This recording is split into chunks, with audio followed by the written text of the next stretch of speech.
Please tell me how Islam defines sleep paralysis and how can we treat it. Sleep paralysis, people say that it can be attributed to nightmares, or what they call al-jathum.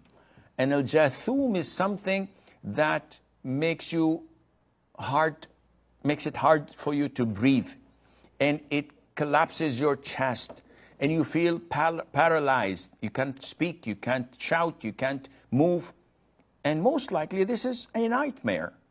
You think that you're awake and you want to move, but you are unable because you're still asleep. Others, and this can be due to things that you had eaten, the wrong diet or whatever.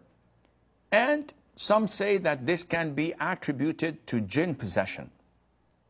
Either way, if this happens, you should maintain your adhkar, which is your antivirus, keeps you protected. You have to maintain your adhkar in the morning, in the evening, after fard prayers, before going to bed, and before leaving your house. And you will be 24/7 protected. You have to do ruqya. If you are facing this and this is continuous, make ruqya on water, blow on it, drink from it, wash your face with it, multiple times during the day and night, and inshallah, you will not find this afterwards.